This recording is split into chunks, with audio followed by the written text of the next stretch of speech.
नमस्कार, इंदौर हलचल में आपका स्वागत है। मैं हूं दीपिका सिंह। प्रदेश की औद्योगिक राजधानी कहे जाने वाला इंदौर बाहर से खूबसूरत दिखाई देता है, लेकिन शहर के कई मार्गों पर रबड़िया कर लिए गए अतिक्रमण इसकी खूबसूरती पर ग्रहण की तरह है।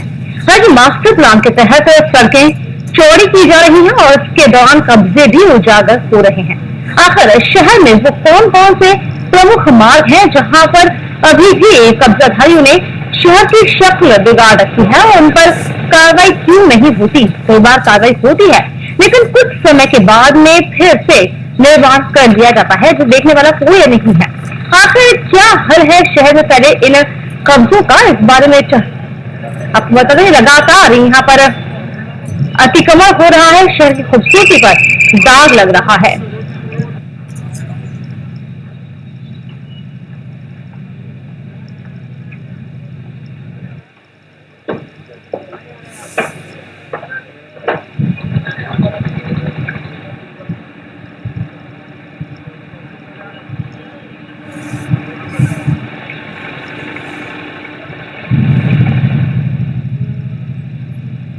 तो शहर की खूबसूरती पर दाग लग रहा है, इस पर आज हम चर्चा करेंगे। चर्चा के साथ मौजूद हमारे साथ पूर्व पार्षद परमानंद सिसोदिया और वरिष्ठ अभिभाषक सोहन लाल नागर साथ ही हैं। आपको बता दें, मनीषा शिरोडकर कांग्रेस नेत्री।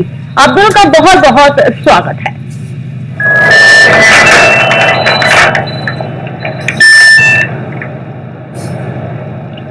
परमानंद जी, सबसे पहले मैं आपसे सुनना चाहूंगी, आपसे पूछना चाहूंगी, क्या लगता है शहर की खूबसूरती पर इस वक्त कह सकते हैं कि दाग के कब्जे में? आखिर नगर निगम और प्रशासन को ये बात समझ में नहीं आती।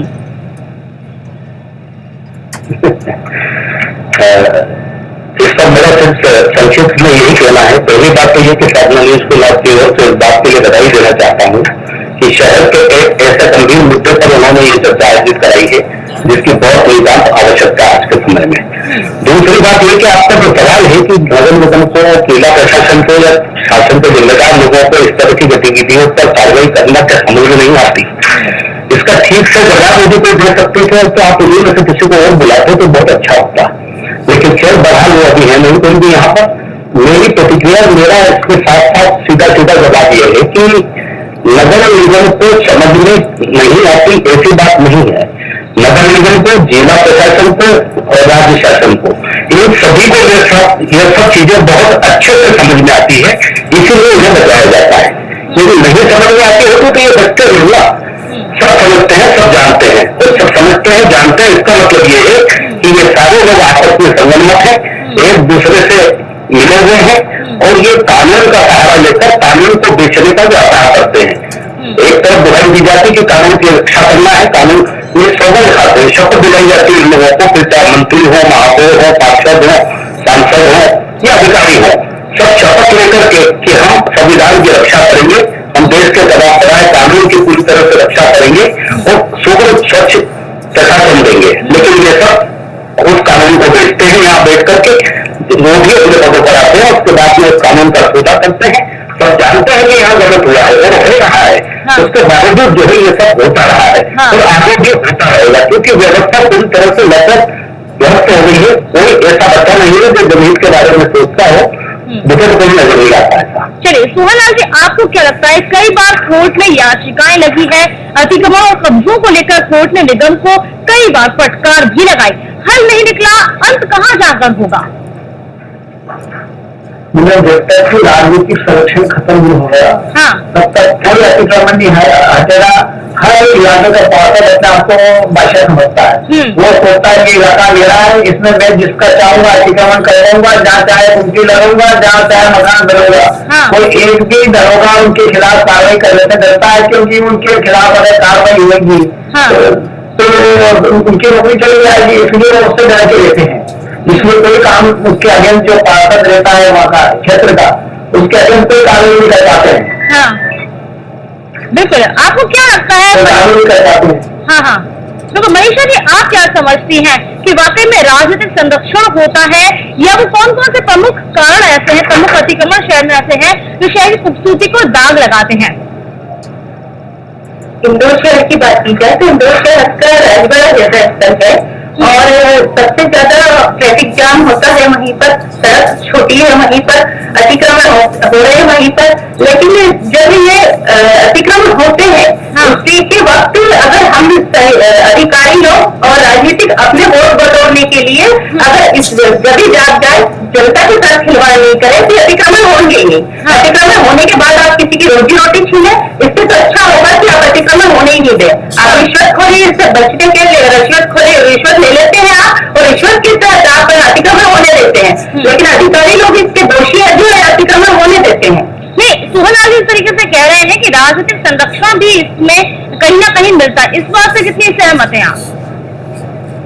बिल्कुल, मैं इस बात से पूरी तरह सहमत हूँ, क्योंकि जब वोट लेना होता है हमें जनता के लिए, जो जब राजनीतिक पार्टियां, कुछ राजनीतिक पार्टियां हैं जैसे बीजेपी ने अगर अतिक्रमण तोड़ना था इनको, तो ये पहले चुनाव के पहले, विधानसभा चुनाव के पहले तोड़ना था। इन्होंने जब तो वोट ले लिए, जब तो बड़े आश्वासन दिए, और आज लोगों की रोजी रोटी छीन रही है। तो राजनीति करो, लेकिन किसी की रोजी रोटी छीन के नहीं, सही वक्त पर सही निर्णय लिया जाए तो किसी के रोजी रोटी छीनी नहीं जाएगी। परमानंद जी, आप क्या समझते हैं? आपने तो कोर्ट की लड़ाई भी लड़ी है, इसको लेकर काफी हद तक सफलता भी मिली है, रुकावट में कहाँ देख पाते हैं? हाँ, देखिए सर, ऐसा है कि राजनीतिक संरक्षण का जहां तक सवाल है, राजनीतिक संरक्षण की जहां तक बात है, तो इस शहर में क्या इस प्रदेश का ये अनुभव रहा है मेरा, मैं प्रदेश को भी काफी कुछ देखता हूँ कि ये अनुभव रहा है कि कोई भी राजनीतिक दल ऐसा अछूता नहीं है जो इन बेईमानों को बचाने में कभी पीछे रहा हो। वो फिर चाहे कांग्रेस हो, समाजवादी हो, भाजपा हो, जो भी हो, सत्ता में आने के बाद में सब यही काम करते हैं। इससे पहले भी हमने कांग्रेस का शासन देखा और अभी हम बीजेपी का शासन देख रहे हैं। कोई अंतर नहीं लगा, कोई बदलाव नहीं हुआ, कुर्सी पर चेहरे बदलते हैं लेकिन व्यवस्था कभी नहीं बदलती, दिन बाय दिन और बदतर होती चली जाती है। कुल मिलाकर के प्रजातांत्रिक देश के अंदर जो रक्षक थे, जिन्हें जनप्रतिनिधि बना करके अपने हितों की सुरक्षा के लिए नागरिकों ने भेजा था, उनकी भावनाओं से खेल करके ये सारे रक्षक आज जो है समाज के रक्षक बन बैठे हैं। इसमें प्रशासनिक लोग भी है, इसमें राजनीतिक लोग भी है, और इसमें जो है कुछ दर्नाक है जो बड़ी तकलीफ हो गए हैं, ये उन लोगों को द्वारा मिलजुल करके इस तरह का खेल खेला जाता है। जमीनों की कीमतें बढ़ाई जाती है, बहुत साजिश के तहत पहले जमीन की, शहर के बाहर की जमीनें पहले अपने लोगों को दिला दी जाती है, उसके बाद शासन के माध्यम से उस पर सुपर कॉरिडोर नाम का, सेकंड सुपर कॉरिडोर नाम का, परानंद नाम का, इस तरह से जो है प्लान बता करके उन जमीनों को रातों रात जो है इस आसमान से चला दी जाती है, आम आदमी की पहुंच के बाहर हो जाती है। तो ये सब मिली जुली कुश्ती है, ये सब आपस में मिले हुए, सब अलग मत है।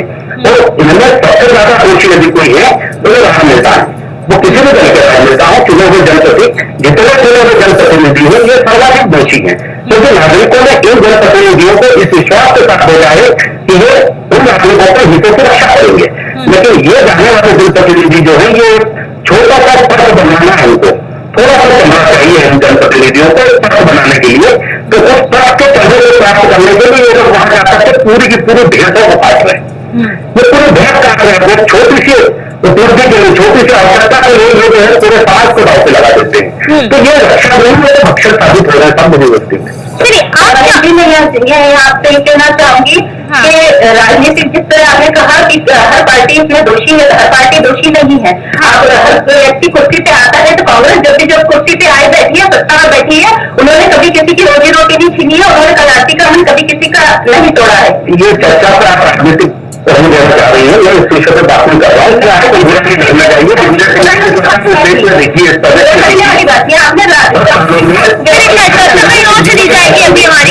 क्या किया और क्या नहीं किया ये आपको भी पता है, मुझे भी पता है। चलिए, मैं उसको राजनीतिक दृष्टि नहीं दे रहा हूँ, कांग्रेस का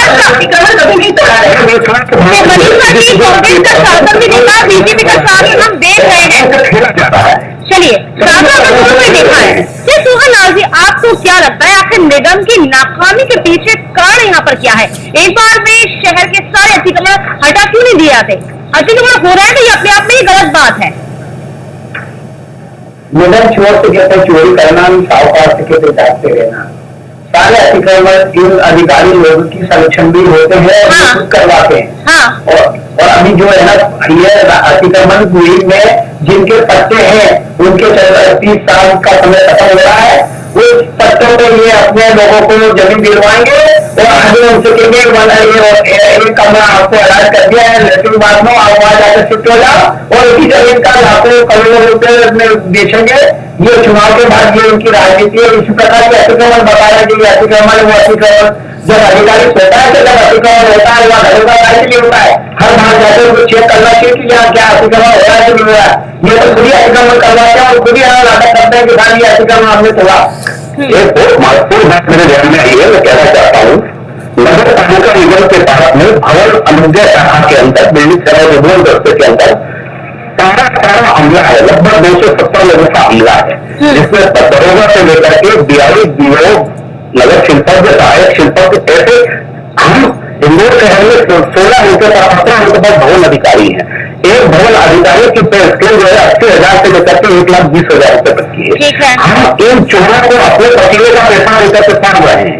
उस भवन अधिकारी की ड्यूटी है कि कहीं पर भी अगर थोड़ा भी कहीं सेंट्रल नेट के खिलाफ जाकर के निर्माण हुआ है तो दरोगा को लेकर के बीआई, बीओ, सहायक शिल्पज्ञ जैसे टीम है उसके पास पता होता है उसको कहां पर क्या हो रहा है, वो इमीडिएट उसको रोक सकता है। लेकिन नहीं, उसको बनाने की पूरी छूट होती है। इस बार एक नोटिस भेजा जाता है, उस नोटिस पर फिर उस विभागकर्ता से सेवा दिया जाता है कि आप क्या करोगे, वो पैसे चाहिए, पैसे होता है वो भवन अधिकारी अंदर हो जाता है, तो अन्य होने का पैसा खाता है वो। आगे के बाद गति से संपन्न हो जाता है। उसके बाद फिर जब कभी भी मास्टर प्लान की बात आती है, जब सड़क चौड़ीकरण की बात आती है, जब पार्किंग की बात आती है, इस शहर में आश्चर्य की बात तो ये है कि पिछले 20 वर्षों से मेरा अनुभव है, पिछले 20 वर्षों से एक वर्ष में लगभग 5 बार पार्किंग खाली कराने का अभियान चलाया जाएगा। पिछले 12-15 वर्षों से लगातार देख रहा हूं मैं। हर वर्ष में दीपावली के आसपास और दीपावली के कुछ पहले और कुछ बाद ऐसे प्रमुख अवसरों पर जो है इस तरह पार्किंग खाली कराने का मुहिम चलाई जाती है। पार्किंग खाली कहीं नहीं हो रहा है, लेकिन उन अधिकारियों के उन राष्ट्रीयताओं के बीवी बाल बच्चों की जो डिमांड होती है उसको पूरा करने के लिए इस तरह से विभिन्न शहर में चला करके लूटा जाता है। क्योंकि अपराध तो क्या है, जिसमें भी बिल्डिंग बनाते हैं वो तो बिल्डिंग में सीमेंट कार्बोरेट कर देंगे, तो रबर तो नहीं तो छोटा बड़ा कर लेगा, वो तो यथार्थ स्थिति में हमेशा खड़ा है। वो जब जाकर सब नोटिस भेजते हैं तब जाकर इंदौर के समाचार पत्रों पर भी मुझे तो बड़ा आश्चर्य होता है कि 25 वर्ष हो उनकी मुहिम को बड़ा समय पर ऐसा प्रशासन जैसे बड़ा कोई विशेष काम किया जा रहा है देश में। तो ये ब्लैकमेलिंग का धंधा है, इन लोगों का काम ही सिर्फ ये है, वो भवन अधिकारी पैसा इस बात का खाता है, वो नगर शिल्पज्ञ पैसा इस बात का खाता है कि मैं उस इलाके से गुजरूंगा तो अंधा हो जाऊंगा, मुझे मैं देखूंगा नहीं कि तू क्या कर रहा कर ले। ठीक है, ये स्थिति जहाँ जिस शहर की ये व्यवस्था होगी, जिस शहर में इस तरह का वातावरण होगा, हमारे राजनेता क्षेत्रीय पार्षद मजा कर रहे हैं, वो देख रहे हैं बिल्डिंग बन रहा है मास्टर प्लान की बात करते हैं। अवैध कर रहा है। हाँ, परमानंद जी, यानी हम मनीषा जी क्या लगता है आपको, यदि मास्टर प्लान की बात करें तो क्या मास्टर प्लान को आप शहर के लिए संपूर्ण मानते हैं? क्या इस शहर के लिए एक आदर्श प्लान होगा? देखिए सर, मास्टर प्लान सबसे बड़ी चीज है। मनीषा जी, परमानंद जी, मनीषा जी से सवाल है मेरा, मनीषा जी आप जवाब दें। जी, मास्टर प्लान को मैं सही जब मानती है कि मास्टर प्लान बनता, लेकिन मास्टर प्लान ये जब शहर की उन्नति हो सबको अच्छा लगता है, हमको भी पसंद है कि शहर की उन्नति हो, शहर तरक्की करे और मास्टर प्लान बने। लेकिन जब शहर के मास्टर प्लान के लिए सिर्फ अगर हम अपनी जेब भरने के लिए मास्टर प्लान बना रहे हैं तो वो गलत है। और यहाँ जो हो रहा है सिर्फ अपनी जेब भरने के लिए मास्टर प्लान अब लाया गया है। जब हर बार कहते हैं कि हम ये करेंगे वो करेंगे, जब अब इनकी जेब भरना होती है तो मास्टर प्लान आ जाता है, नए नए प्लान आ जाते हैं। लेकिन जब जनता की बात हो, जनता एक सवाल बड़ा जहन में उठ रहा है कि जब अतिक्रमण होता है तब अतिक्रमण करने क्यों दिया जाता है, पहला सवाल ये। और जब अतिक्रमण मान लीजिए कर भी दिया है कि जनता ने, व्यापारियों ने, जिसने भी अतिक्रमण किया है, और जब उसे हटाया जाता है तो फिर दुख क्यों होता है? नहीं होना चाहिए। परमान जी क्या समझते हैं आप इस बारे में? नहीं, जब मैंने आपसे पहले भी कहा कि जब रक्षक के भक्षक हो जाएंगे तो व्यवस्था तो पूरी खत्म हो जाएगी ना सर। जो कानून का अर्थ कहने के बताइए, आप मास्टर प्लान का भी आप बात कर रहे थे, मास्टर प्लान बनाया गया तो फिर मास्टर प्लान का इंप्लीमेंटेशन क्यों नहीं? जब आप मालवा से लेकर के वहां तक के सड़क चोरी करने जाते हैं तो वहां पर जनता बाहर आ जाती है, आप 100 फीट का उससे फिट कर देते हैं। तो मास्टर प्लान में 100 फीट निर्धारित है तो मास्टर प्लान का अर्थ क्या है? उस बिल्डिंग दस्तावेज का तो आपने हत्या कर दी। वहां पर मंत्री जी आएंगे, वहां पर विधायक जी आएंगे, वहां पर छूट भैया उठकर के आ जाएंगे, 5-50 के हुजूम को लेकर के खड़े हो जाएंगे, आप 100 फीट का उससे फिट कर देंगे तो मास्टर प्लान का क्या होगा? मास्टर प्लान जैसा दस्तावेज जो इस शहर की जीवन धारा है, इस शहर का भविष्य है, करते थे ये वोट के लालच में, जब तक राजनीतिक हस्तक्षेप खत्म नहीं होगा, आप कुल मिलाकर के बेईमानी खत्म नहीं होगी राजनीति से, और पक्षपात खत्म नहीं होगा, तब तक इस तरह से बेईमानी तो आपको हमको मिलकर खत्म करनी पड़ेगी, बेईमानी यूं खत्म तो नहीं हो जाएगी ना सोहन जी, बेईमानी आपको हमको मिलकर खत्म करनी पड़ेगी, पड़ेगा। क्या लगता है आपको सोहन जी आपको आप क्या मानते हैं इस पूरी बात को लेकर? मैडम, इसकी जड़ी भ्रष्टाचार है। भ्रष्टाचार में आज अपन जीवन जी रहे हैं, भ्रष्टाचार में आगे बढ़ रहे हैं। भ्रष्टाचार जब तक खत्म नहीं हो सकता, जब तक अपने राष्ट्रीय भावना नहीं हो कि इस देश के लिए जीना है, इस देश के लिए मरना है, तब तक ये कुछ भी बात बेनामी है, तो कुछ भी नहीं हो सकता। मैंने भ्रष्टाचार अधिनियम में संशोधन के लिए धारा 19 जी को कहा था कि विदाउट सेंसर कर दे, हर अधिकारी से लेकर प्रधानमंत्री तक उसमें आ जाता है, लेकिन आज तक मैंने सभी को लेटर भेजे, मुख्यमंत्री से लगा के राष्ट्रपति प्रधानमंत्री को आज तक कुछ भी नहीं हुआ। और मैंने केजरीवाल जो भ्रष्टाचार की बात करा उनको भी एक लेटर भेजा, मैंने क्या धारा 19 भ्रष्टाचार निवारण अधिनियम में धारा 19 में आप विदाउट सेंसर कर दो, 197 में आप विदाउट सेंसर कर दो कि कोई भी प्रोसिक्यूशन के लिए कोर्ट में केस लगा सकता है, सब अधिकारी आ जाएंगे, भ्रष्टाचार की हानि जहाँ खत्म हो जाएगी, भ्रष्टाचार खत्म हो जाएगा, ये मास्टर प्लान वगैरह सब लागू करने के लिए सब तैयार रहेंगे, क्योंकि उनको लगेगा कि कल से बिना गलत किया तो मेरी नौकरी चली जाएगी, 5% वगैरह सजा हो जाएगी। जब तक ये धन नहीं होगा तब तक अधिकारी कुछ भी नहीं, बेलगाम घोड़े की तरह जब चाहे जब उनकी मर्जी आती है वो करते हैं, मर्जी आती बैठ जाते हैं। ऐसी स्थिति है अभी वर्तमान में। बिल्कुल। क्या परमान जी, क्या नगर निगम के अफसरों को और अतिक्रमणकर्ताओं की सांठगांठ एक बड़ा कारण सामने आती है? कार्रवाई नहीं होने और टलने का इसमें कारण क्या सामने आता है? तो मेरे ख्याल से मतलब उसके अलावा और कोई कारण भी नहीं है। कुल मिलाकर के अधिकारी अपनी जिम्मेदारी को पूरी तरह से नहीं निभा रहे हैं, और उनके नहीं निभा पाने के कारण वो कारण गिनाते हैं राजनेताओं का। विधायक जी का फोन आ गया था, सांसद जी का फोन आ गया था, नगर अध्यक्ष जी का फोन आ गया था, पार्षद महोदय का फोन आ गया था, मेयर साहब ने कह दिया उधर मत जाना। ऐसा होता ही नहीं है राजनीति में। मैंने भी लंबे समय काम किया, मैं भी 5 वर्ष तक मेरे पार्षद रहा, कमेटी का चेयरमैन रहा, म्युनिसिपल कॉर्पोरेशन, तो मैंने बड़े अच्छे से समझा कि मैंने काम किया है, मेरे समय के काम देखे आप। तो ये राजनेताओं की आय लेकर के बड़े हित साथ लिए जाते हैं। अधिकारी इतना शातिर है, इतना बदमाश है, कुल मिलाकर जनप्रतिनिधि को वहां पर भेजा ही इसलिए गया था कि शातिर और बदमाशों से जनहित के काम करवाए जाए, लेकिन उन लोगों के साथ में हमारे जनप्रतिनिधि मिल गए। तो ऐसी स्थिति में हम किससे उम्मीद करें? हम किससे उम्मीद करें कि हमारे शहर में ठीक ठाक होगा? अभी अतिक्रमण के दौरान अभी कल मैंने अखबारों में पढ़ा कि वो छावनी चौराहे पर कोई बिल्डिंग तोड़ा और उसमें जो है नीचे तलगर निकला। अरे किसी भी पता था भैया ये तलगर, किसी भी पता था, सबको पता था, बच्चे वो कॉर्पोरेशन के मेयर से लेकर के छोटे दरोगा तक को पता है कि अवैध रूप से सड़क के नीचे तलगर बनाया जा रहा है। लेकिन बिल्डिंग 5 मंजिल खड़ी हुई है, 12 साल 15 साल बाद में आपने अतिक्रमण की बुरी चलाई तो आपको तलगर नजर आया। तो ये समाज को बेवकूफ बनाने का कारोबार है। ये बेईमान, सारे बेईमान एक वक्त मिल करके शहर को बर्बाद कर रहे हैं। तो मुझे तो ऐसा लगता है कि ये सारे लोग मिल करके ये चाहते हैं कि शहर को इतना बर्बाद कर दो कि कोई सुधारने का इसको साहस ही नहीं करे। मनीषा जी, क्या आप कारण मानेंगे इसके पीछे? क्या अधिकारियों की लापरवाही है, रिश्वतखोरी है या राजनीतिक संरक्षण है? क्या मानती हैं आप? मैं इसमें मैडम ये मानूंगी कि सबसे पहले तो अधिकारी की गलती है कि जब वो नक्शे पास करता है तो उनको ये पता रहता है कि हमने नक्शा कितना पास किया है। जब बिल्डिंग बनती है उसी वक्त ध्यान देना चाहिए कि अगर हम तनख्वाह ले रहे हैं तो किस काम के ले रहे हैं। अगर हम अपने ड्यूटी ईमानदारी से नहीं निभा रहे हैं तो उनको निभाना चाहिए। सबसे पहले अधिकारी में गलती मानूंगी मैं, उसके बाद मैं लापरवाही मानूंगी कि सबसे अधिकारी रिश्वत लेता है इसलिए वो लापरवाही करता है, जानबूझ के नहीं करता है, उसके नॉलेज में कुछ नहीं होता, वो रिश्वत लेकर बैठ जाता है इसलिए वो आंख में बत्ती बंद कर देता है। दूसरा मैं राजनीतिक लोगों को भी इसमें दोषी मानूंगी जो अपनी रोटियां सेकने के लिए सिर्फ राजनीतिक में अपनी रोटियां और वोट बैंक बटोरने के लिए जिस तरह से वो आंखें बंद कर लेते हैं, आंखों पे पट्टियां बांध लेते हैं और जनता का हित नहीं देखते हैं। उनको जनता का हित देखना चाहिए। अगर जनता उनको चुनकर प्रतिनिधि बनाती है तो अपने 5 साल उनके लिए पूरी अपनी तरक्की, अपनी विकास को उनके ऊपर छोड़ती है, तो उसका विश्वास उनको बनाए रखना चाहिए। उनके विश्वास के साथ विश्वासघात नहीं करना चाहिए।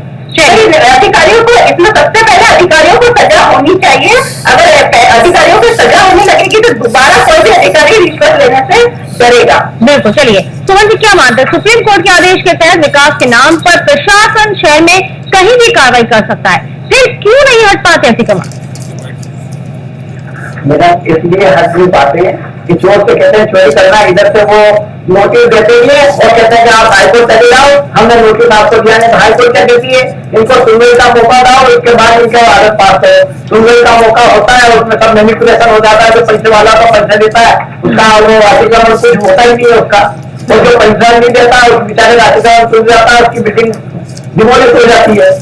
तो ये ना पैसे का खेल हो गया आजकल। हाई कोर्ट में भी डायरेक्ट हाई कोर्ट जाना नहीं चाहिए, अल्टरनेटिव रेमेडी अवेलेबल है इनके लिए। सिविल कोर्ट में इनको 401 का नोटिस देना चाहिए और कि आप हम ये बोलना चाहते हैं, ये नोटिस देते नहीं, विदाउट नोटिस है ना उसके आप बोलना चले जाते हैं। फिर वहां पे जब हाईकोर्ट कहती है तब वो नोटिस देते हैं उनको, उसकी देर में तो वो इससे आता है सामने वाला कोर्ट से जाके। ये दोनों का छुआ मिलने का खेल है, वो उससे कहते हैं तुम हम कोर्ट आ रहे हैं, तुम कोर्ट जाके चले गया, बस ऐसा चल रहा है। हाईकोर्ट क्या करे इसमें, हाईकोर्ट में सब वो कागज बेसिक कागज बताता है कि रजिस्ट्री मेरा नाम है, मैं तो निगम का टैक्स कितने समय से भर रहा हूँ, डायवर्सन का टैक्स मैंने भरा है, सब टैक्स भरा है, मेरा नक्शा पास है, फिर कोई स्टेट तो नहीं देगी। और अधिकारी लोग मिले जुले हैं, इसलिए ये खेल चलता रहता है और चलता रहेगा जब तक कि जनता में जागृति नहीं आएगी और जब तक कि ये भ्रष्टाचार खत्म नहीं होगा तब तक अपन कितनी चर्चा कर रहे हैं इसमें कुछ भी होने वाला नहीं। चलिए आपको क्या लगता है? आश्चर्यजनक बात है, एक बेहद ही आश्चर्यजनक बात है कि अभी अतिक्रमण हटाया और अतिक्रमण हटाने के दौरान उस छावनी चौराहे के किसी बिल्डिंग का तलवर उनको मिल गया, वो अवैध निर्माण दिखा तो उसका आउटलार, उसका फ्रंट हिस्सा जो है जितना कुछ आ रहा था अतिक्रमण में वो तोड़ दिया। बहुत अच्छी बात है, प्रशंसनीय कार्य किया कॉर्पोरेशन ने, बड़ी अच्छी बात है। लेकिन आज 12 साल बाद सड़क चोरी हो रही थी, इसका भरत मथुरा वाले का शायद पता नहीं हुआ, क्या नाम आया है उनका, भरत मथुरा वाले साहब का इसमें अपराध क्या है, क्योंकि इंदौर शहर में तो अभी कम से कम 200 बिल्डिंग है, इससे भी ज्यादा भयानक अवैध निर्माण लेकर के बन रही है। तो म्युनिसिपल कॉर्पोरेशन मिलकर कैसे बन रही है? मनीषा जी, राजनीतिक पार्टियों को किससे आगे आना चाहिए? मनीषा जी, अंतिम सवाल आपसे, अंतिम सवाल, क्योंकि मेरे पास समय का अभाव है। सोहन जी और परमानंद जी, मनीषा जी आखिरी सवाल आपसे, कैसे राजनीतिक पार्टियों को आगे आना चाहिए, कैसे इन्हें पूरी खामियों को दूर करना चाहिए? मैडम, जब तक कि चुनाव में पैसे का खेल खत्म नहीं होगा, जब तक कि घोषणा देता है कि हर संसद सदस्य लड़ता है तो उसके लिए चुनाव फंड होता है, जब तक हिंदुस्तान में चुनाव फंड नहीं होगा तब तक ये व्यवस्था कोई सुधार नहीं होगा। 5 साल बाद मेरी क्या गारंटी कि मेरे को इतना पैसा मिलेगा कि मैं चुनाव में खर्चा उठा सकूंगा और जनता को। ठीक है परमानंद जी, ठीक है परमानंद जी और सोहन जी और मनीषा जी, चलिए मेरे पास समय का अभाव है, चर्चा को मुझे यही विराम देना होगा। आप तीनों का बहुत बहुत शुक्रिया हमारी चर्चा में आप आए। तो इस वक्त इंदौर में अतिक्रमण हटाओ की मुहिम जरूर चल रही है और इसका मकसद है शहर को सुंदर और साफ बनाने। लेकिन सवाल ये उठता है कि जब अतिक्रमण होता है तो अतिक्रमण होने क्यों दिया जाता है, इसके पीछे क्या कारण है? इसी के साथ फिलहाल स्पेशल में इतना ही।